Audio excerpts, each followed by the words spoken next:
Primeiro livro das Crônicas, capítulo 4, versículo 9. E foi Jabez mais ilustre do que seus irmãos, e sua mãe chamou o seu nome Jabez, dizendo: porquanto com dores o dei à luz. Porque Jabez invocou o nome do Deus de Israel, dizendo: se me abençoares muitíssimo, e meus termos ampliares, e a tua mão for comigo, e fizeres que do mal não seja afligido, e Deus lhe concedeu o que lhe havia pedido. Curve a sua cabeça. Senhor Deus, nós amamos a tua presença, a tua palavra, amamos estar na tua casa em um domingo pela manhã. É o primeiro dia de uma nova semana, e isso, Senhor, nos fortalece, nos traz a direção. A presença do Senhor nos envolve e nos sentimos abraçados assim. Gratidão, Senhor, por permitir que cada um de nós pudesse chegar até esse ambiente. E gratidão pela palavra que eu sei que o Senhor vai gravar no coração de cada um de nós aqui nessa manhã, porque precisamos dela, desejamos ela, ansiamos por ela. Fala, teus filhos ouvem, em nome de Jesus. Amém? Pode se assentar. Serei breve para você ir para casa fazer sua lasanha, para esperar seu filho. É interessante que vai haver uma interrupção aqui. Se a gente analisar a epígrafe do texto do capítulo 4, vai falar sobre os descendentes de Judá. É aquela parte da Bíblia que as pessoas não gostam de ler. Um que gerou o outro, que gerou o outro. Eu sei que quando você está lendo a Bíblia e se depara com um texto desse, você vai lá para o final dele e, pulando ele, volta a ler a Bíblia. A gente percebe isso em vários lugares do Antigo Testamento e tem também no Novo Testamento. Em Mateus capítulo 1, vai começar assim também lá, o Novo Testamento, falando da árvore genealógica, um que gerou o outro, que gerou o outro, e a gente para e pensa, qual a importância desse relato? É interessante como Deus parece que esconde algumas coisas preciosas dentro de situações que a gente acha que não tem nada que seja importante ali. Lá em Mateus capítulo 1 tem algo precioso escondido naquela árvore genealógica. A Bíblia vem falando os nomes e de repente a Bíblia vai dizer assim, ó, e Jessé gerou o rei Davi. Nenhum nome que veio antes tinha nada na frente ou antes dele, mas quando a Bíblia vai falar de Davi, o Espírito Santo que está conduzindo quem escreve vai dizer assim, ó, e Jessé gerou ao rei Davi. Ele quebra o padrão, porque o padrão era o nome do pai e o nome do filho embaixo, mas ali o Espírito Santo quebra o padrão para dizer que Jessé não gerou Davi, Jessé gerou o rei Davi. E quem era aquele Davi? Um menino que foi encontrado por Deus de trás das ovelhas malhadas de um pasto distante da sua casa, cuidando de ovelhas que não tinham valor nenhum, que fez Deus no Salmo 89 tomar a boca do salmista e com muita satisfação dizer, achei a Davi, o meu servo, e com meu santo óleo ungi. E o que quer dizer então isso que está escondido no capítulo 1 de Mateus lá? Quer dizer o seguinte, Deus tira do pasto e coloca no trono. Deus tira lá de baixo e coloca lá em cima. Deus pega quem não é para fazer ser. Deus pega quem não tem e dá. Deus pega quem não consegue e faz conseguir muito mais do que qualquer um outro conseguiria. Isso está escondido lá, dentro da árvore genealógica. Aí aqui também tem algo precioso escrito, que vem falando sobre um que gera outro, aí de repente vai dizer, ó, e Có gerou a Anude, Zobebá e as famílias de Airiel, filho de Rum, e foi Jabez mais ilustre que os seus irmãos. O que tem a ver essa fala com aquilo que estava sendo dito? E foi Jabez mais ilustre do que seus irmãos. Há aqui também uma quebra do padrão. O padrão era nome de pai, nome de filho, quando não, nome de alguma mãe aqui no meio. Mas Deus vai quebrar o padrão aqui para falar de um moço chamado Jabez. Esse nome quer dizer aquele que gera dor. Olha o que o nome dele quer dizer. Quando ele nasce, a mãe dele olha para ele e diz, é aquele que gera dor. E coloca-se agora um rótulo nele. Ele tem um nome que ele vai ficar carregando. Ele vai crescer com esse nome. Quem olha para ele vai dizer: olha aquele que gera dor. Quem aponta para ele vai dizer: aquele que gera dor. Se alguém chega na casa dela e pergunta o nome dos filhos: ó, esse aqui é Zequinha, esse aqui é José, esse aqui é Pedro, esse aqui é Paulo, e esse aqui é Jabés. Ela não precisaria nem dizer mais nada, porque quem estava perguntando ia entender: epa, esse aí gerou dor em você, hein? Esse aí te fez sofrer, hein? Esse aí fez você chorar, porque era isso que o nome dele significava. É interessante que ela dá a luz, e para uma mulher dar a luz é presente de Deus, é vitória, dar a luz é vitória, é cumprir uma missão de Deus, um chamado de Deus. E na hora que ela está recebendo uma grande vitória, que até Jesus fala sobre isso, que a mulher pode até sentir muitas dores, mas quando ela dá a luz, que pega o filho no colo, ela se esquece da dor que teve. Essa aqui não. Essa aqui, quando pega o menino nos braços, ela não se esquece da dor que teve. Ela pega o menino nos braços, levanta e diz: esse gera dor, esse me gerou dor. E fica o nome do menino, Jabés. A dor que ela está sentindo a impede de celebrar as coisas boas que Deus estava fazendo. Vamos lá. A dor que ela sente a impede naquele momento de comemorar a vitória que era dar a luz. Eu vou começar, tenha paciência comigo, que é domingo de manhã. Ela está sentindo dor, dá a luz a vitória, mas ela não comemora o nascimento da criança. A dor foi tão grande que ao invés dela comemorar a vitória que Deus acabou de dar para ela, ela sentencia o menino colocando o nome dele: aquele que gera dor. A dor a impede de comemorar o que Deus acabou de fazer. Eu sei que tem filho que dá dor. Eu sei que tem filho que dá dor de cabeça. Eu sei que tem filho que te faz chorar. Eu sei que tem filho que te faz gemer. Mas por favor, não deixe que essa dor produzida pelo filho te impeça de comemorar a vitória que Deus te deu. Apóstolo, meu filho só me dá dor de cabeça. Teu filho é uma vitória de Deus para você. Apóstolo, mas meu filho me faz chorar. Mas teu filho é presente de Deus para você. Apóstolo, mas como que pode ser presente? Como é que eu vou me alegrar se ele só me dá tristeza? Calma, ele ainda vai te dar orgulho. Você ainda vai olhar e vai dizer: que bênção. Você ainda vai olhar e vai dizer: a dor que me fez passar não se compara à alegria que está me fazendo ter. Ela sente dor e não comemora o fato de ter mais um filho. Ela não consegue celebrar a vitória que Deus acabou de dar para ela. Agora você imagina esse menino crescendo, porque na hora da dor ela coloca o nome, mas esse menino vai crescer, né? Vai crescer no meio dos outros ali da idade dele. Imagina dentro daquele contexto, naquela cultura que todo mundo sabe o que é o significado dos nomes, os vizinhos olhando para ele, os colegas olhando para ele e sabendo o que o nome dele quer dizer. Imagina o bullying, se é que posso chamar assim. Imagina a zombaria na vida dele. Ô dador, vem aqui. Ô cabeçudo, que gerou dor, vem cá. Ô Zé Ninguém, dá uma chegadinha aqui. Aquele que só faz as pessoas sofrer, dá uma chegada aqui. Imagina as pessoas zombando dele. Só que chega um momento que ele não aceita mais isso. Olha que coisa. Ele que gerou dor na mãe, chega um momento que ele não vai mais aceitar esse tipo de sentença sobre a vida dele. Não é porque ele gerou dor que ele vai continuar gerando.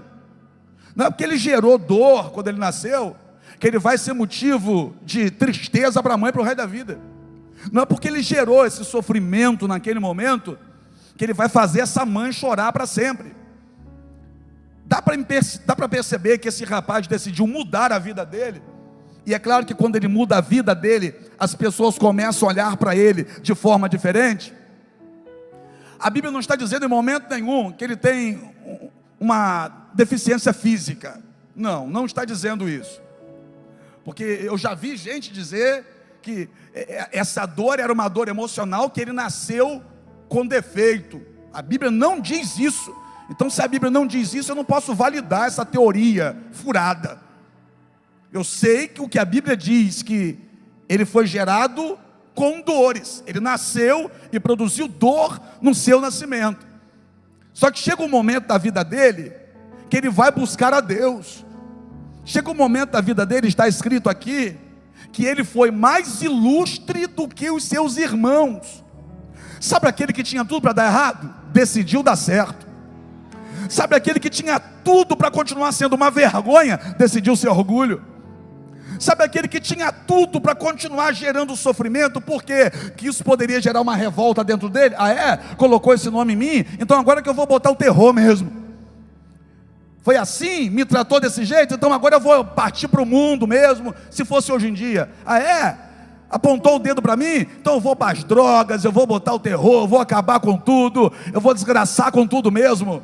Eu não recebi amor, eu não recebi nada quando criança, então vou partir para cima com tudo. Mas não. Ele, ao invés de permitir que isso gere nele uma revolta, no lugar da dor, agora ele decide gerar alegria. Por quê? Porque eu não sei quanto a vocês, mas lá na nossa casa é o seguinte: filho que dá alegria é motivo de orgulho para nós. Ou será que na sua casa não é assim? Filho que faz a coisa certa na nossa casa é motivo de felicidade, de alegria, de muito orgulho para nós lá dentro. Eu deixei a mãe deles lá, e vou ser bem sincero para vocês, eu conheço mães abençoadas, mas mãe igual a minha esposa eu não conheço. Eu estou dizendo que eu não conheço uma mãe tão dedicada igual a ela. E eu tenho certeza que os meus filhos dão muita alegria para ela. Esse rapaz aqui, em algum momento da vida, uma chave virou na cabeça dele e ele disse: não, eu não vou continuar sendo motivo de vergonha. Eu não quero mais ser uma vergonha.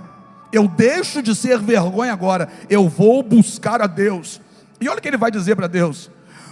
Jabez invocou o nome do Deus de Israel, dizendo: se me abençoares muitíssimo, ou seja, eu sei que o Senhor tem poder para me abençoar, se os meus termos ampliares, se me fizer conquistar, se a tua mão for comigo, se o Senhor me conduzir, e se fizeres que do mal não seja afligido, se jogar por terra tudo aquilo que se levantar contra mim. Aí olha o que o texto vai dizer depois: e Deus lhe concedeu o que lhe tinha pedido. O que é isso? Ele deixou de ser dor para ser orgulho para aquela mãe. Então eu vim pregar para as mães que estão aqui nessa manhã, mas para os pais também, e vim dizer o seguinte: os teus filhos não vão mais gerar dor, os teus filhos vão dar orgulho para você. Apóstolo, não tem noção do quanto meu filho já me fez chorar, mas se prepara, porque Deus, através do seu filho, vai te fazer sorrir.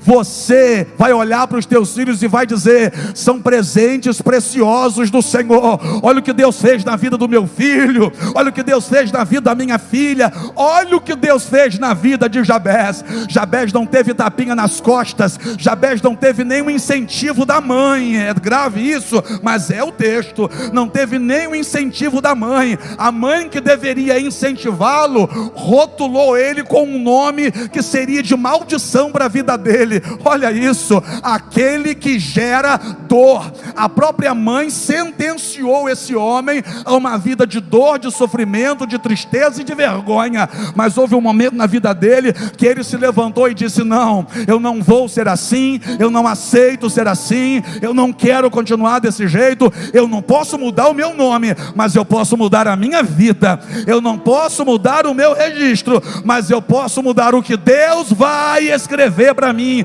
A partir de então, ele decidiu mudar de vida. Não dá para mudar de nome, mas dá para mudar de vida. Não dá para mudar o nome do pai e da mãe lá no registro, mas dá para mudar de vida. Não dá para mudar a sua paternidade na terra, mas dá para mudar a sua vida nessa terra.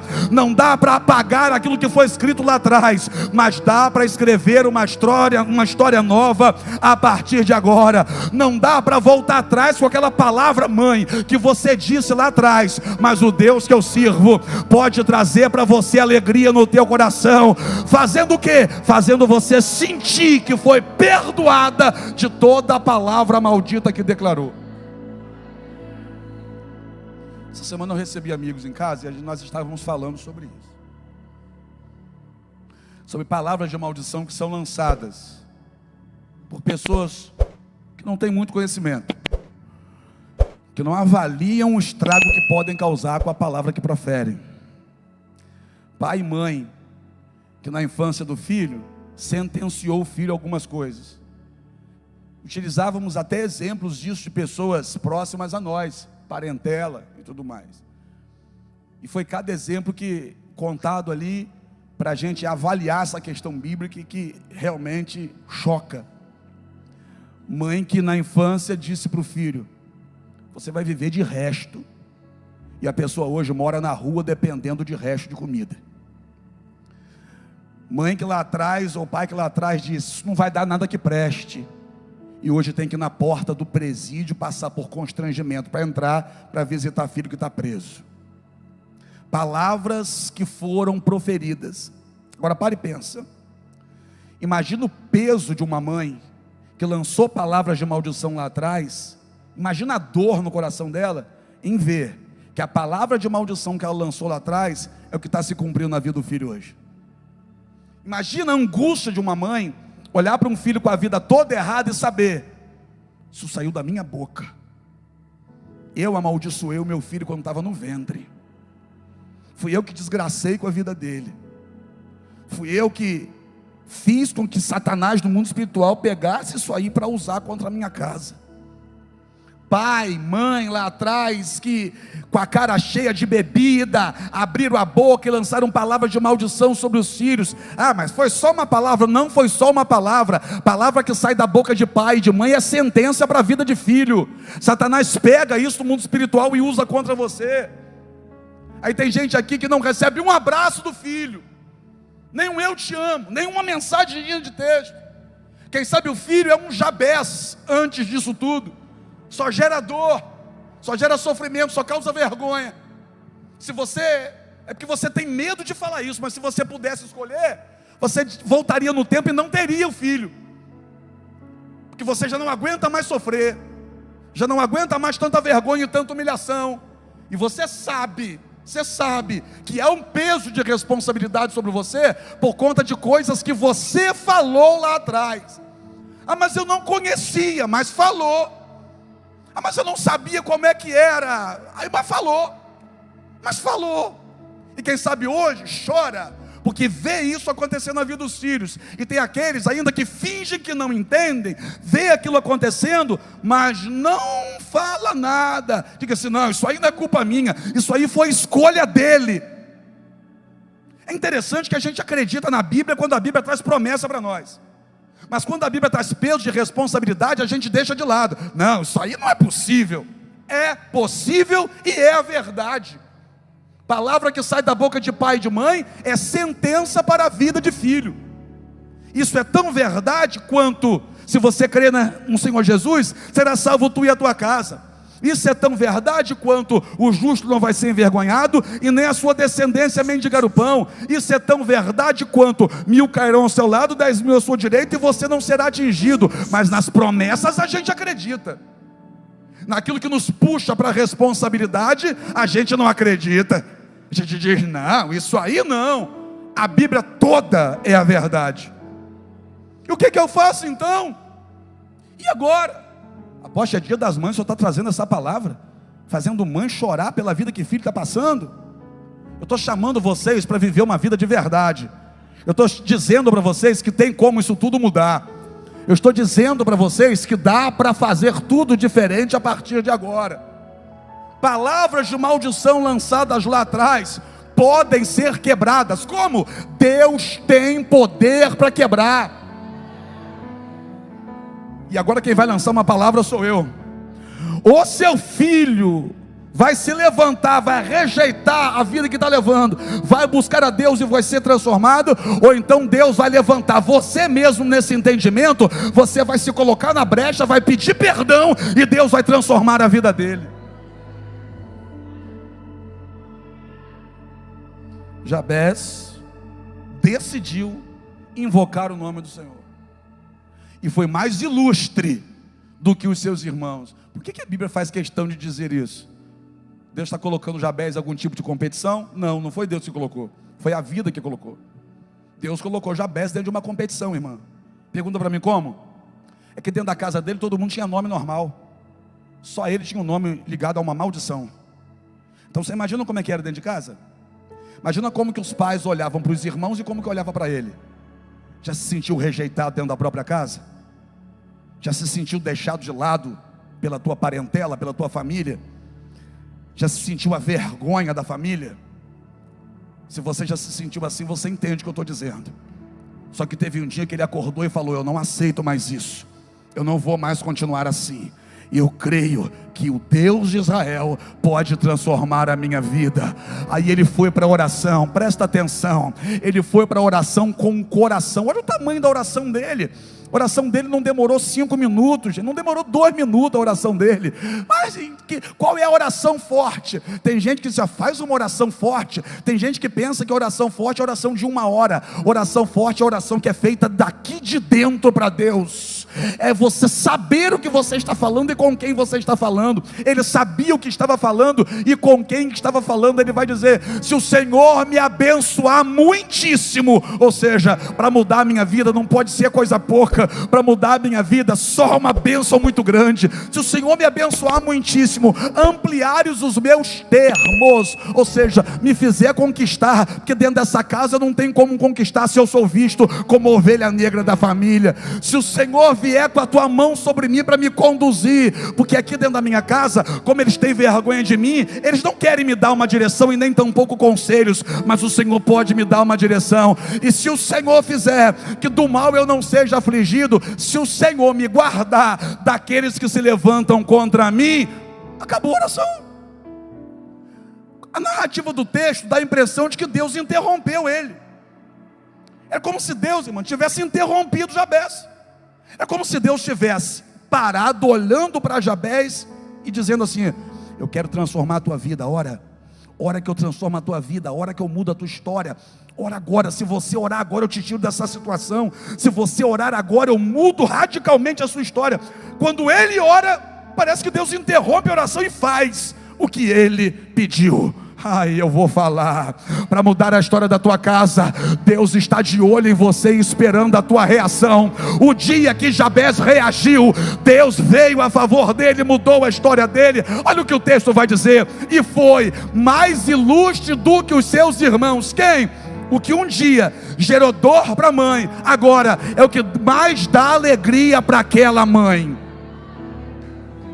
Se ele foi mais ilustre do que os irmãos, é Deus dizendo que gerou mais dor, agora é o que dá mais alegria para essa mãe. E isso era o cuidado de Deus com Jabez? Não só, era o cuidado de Deus com a mãe dele também. Por quê? Porque a mãe dele não tinha poder para mudar a vida dele. Ela lançou uma palavra errada lá atrás, agora estava vendo o fruto acontecer. A vida do filho travada, a vida do filho parada. Você imagina a dor no coração dela? Você imagina ela olhar para aquele filho e ver que os próprios irmãos zombavam dele, ver que a vizinhança toda apontava o dedo para ele, e ela não pode fazer nada, que a besteira foi o que ela fez lá atrás. Imagina o arrependimento daquela mãe. Pode imaginar comigo, Kelly, o arrependimento daquela mãe? Aquela mãe olhando e quem sabe dizendo: oh Deus, me perdoa por isso que eu fiz com meu filho. Me perdoa por cada palavra de maldição que eu lancei na vida do meu filho. Me perdoa por isso. Aí Deus transformou a vida de Jabez. E agora, ele foi mais ilustre do que os seus irmãos. Ou seja, para a Bíblia dizer que ele foi mais ilustre do que os irmãos, é porque a transformação dele não passou despercebida. Era nítido que a vida dele estava transformada. Deus não deu uma melhorada na vida dele, você entendeu? Deus transformou, para que todo mundo visse, a vida dele foi transformada. E o que era isso? Era Deus falando com aquela mãe. Que quando essa mãe agora olha para esse filho com a vida totalmente transformada, Era Deus dizendo assim para ela, ó, eu te perdoei, mãe. Você não teve sabedoria, mas eu te perdoei. Você não soube o que falar quando o seu filho nasceu, mas eu te perdoei. Você sofreu e devido ao teu sofrimento, você falou que não devia falar, mas eu te perdoei. Você se sentiu sozinha lá atrás, porque presta atenção, quem colocava nome no filho era o pai, mas em nenhum momento a Bíblia está apresentando o pai aqui. Eu creio que essa mulher se sentiu sozinha. E naquele momento que ela se sentiu sozinha, ela falou que não devia, com quem não era para falar. Mas Deus agora, ao transformar a vida dele, Deus está dizendo para ela, ô mãe, eu perdoo você. Eu tiro o peso da consequência do teu pecado. Você sofreu e agiu errado. Você se sentiu sozinho e agiu errado. Você não teve alguém do seu lado e por isso agiu errado. Você falou que não era para falar. Mas olha porque eu fiz na vida do teu filho. Eu transformei a vida do teu filho. Eu perdoei você. Eu escrevi uma nova história para vocês. Aquele filho que gerou dor e que por consequência te gerou uma tristeza profunda até o dia de hoje. Aquele filho que era vergonha para você, hoje é orgulho para você, mulher. Olha para ele. Eu vou falar. Você ainda vai ter a alegria de tirar foto com aquele filho e postar. Teu filho vai te dar orgulho. Você ainda vai ter orgulho de dizer para todo mundo que é teu filho. Você ainda vai ter orgulho de dizer para todo mundo que é a tua filha. Você vai ter prazer em exibir teu filho, em exibir a tua filha como um grande presente de Deus, porque é isso que os teus filhos são da parte de Deus para você. Apóstolo, meu filho está virado, está no mundo, está nas drogas, a minha filha está na prostituição, nem olha para a minha cara até hoje. Mas Deus vai liberar perdão nessa manhã.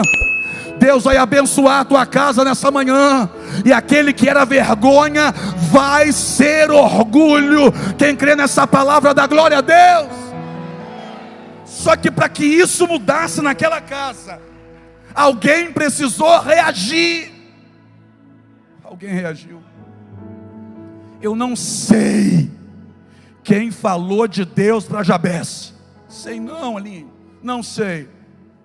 Mas eu sei quem está falando de Deus para você nessa manhã. Por que o senhor está dizendo isso? É porque se o Jabez que está lá fora não reagir, quem está ouvindo falar sobre esse Deus aqui já está reagindo. Se Jabez não reage, a mãe de Jabez reage. Se Jabez não reage, o pai de Jabez está reagindo aqui hoje. Se Jabez não reage, o filho de Jabez está reagindo aqui hoje. O que é isso? Que tem filho aqui que vai se levantar para Deus transformar a vida de pai. Tem filho aqui que vai dar orgulho para pai e mãe. Quem sabe tem filho aqui que estava dando vergonha até hoje. Quem sabe teus pais têm vergonha de ter colocado você no mundo e vocês nunca falaram sobre isso. Nunca houve um diálogo sobre isso. Aí você se converteu, fingiu que eles não existem mais e está seguindo a sua vida. Não, isso vai ser consertado a partir de hoje. Aquela mãe que você fez chorar, é a sua responsabilidade fazê-la sorrir. Fique em pé comigo aí.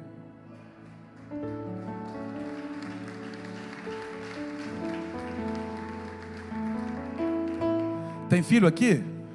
Já deu muita dor de cabeça para a mãe. Aí se converteu, aí diz assim, Deus mudou a minha vida. Sim, bacana, legal. Show, top. Que legal. E sua mãe está onde? Porque na hora de dar tristeza você deu, na hora de dar orgulho você se esconde dela. Dá orgulho para aquela mãe, ainda dá tempo. E que bom que ainda dá tempo, né? Apóstolo, minha mãe morreu. Não dá mais tempo. Minha mãe morreu e eu só dei dor de cabeça. Minha mãe morreu e eu fiz ela chorar demais. E agora? O que a gente faz? Não adianta mais, apóstolo? Então essa palavra não foi para mim? Foi para você também. Mas a minha mãe morreu. A minha mãe não vai me ver mais dando certo. Como é que eu vou dar orgulho para minha mãe se ela morreu? Não dá mais tempo. Tudo bem, mas viva de tal modo que a sua mãe teria orgulho de você se olhasse para você. Entendeu? Não dê desculpa. Viva o que Deus tem para você, não dê mais desculpa. Para de ficar colocando a culpa no teu passado. Jabez poderia sentar em uma pedra, colocar uma garrafinha de cachaça do lado, ficar o dia inteiro bebendo cachaça, dizendo: a culpa é da minha mãe, porque a minha mãe não cuidou de mim, é porque meu pai não me ajudou. Jabez poderia ter uma vida destruída, derrotada, e dizer: é porque lá atrás eu não tive apoio, porque ninguém me ajudou, ninguém me socorreu, ninguém estendeu a mão para mim. Ao invés de ficar sentado em uma pedra com uma garrafa de cachaça, ele levantou para encher a cabeça de azeite. Você está entendendo, né? Para de culpar o teu passado. Mas foi lá atrás, o Senhor disse que a palavra de pai e de mãe é uma sentença. Mas a palavra de Deus é um decreto. E um decreto de Deus anula toda a sentença do homem. Então não importa as palavras que o teu pai e tua mãe já disseram. O que importa é que tem Jabez aqui hoje que vai se levantar e vai dizer: Deus, a partir de agora é com o Senhor minha vida. A partir de agora eu quero viver o que o Senhor tem para mim. Me abençoa muitíssimo, amplifica os meus termos, vem com a tua mão sobre mim para me dar uma direção, e me livra de tudo aquilo que se levanta contra mim. E o final disso vai ser: e Deus transformou a vida de Jabez, de Patrícia, de Paulo, de Fernando, de Fernanda. Deus vai mudar a tua história.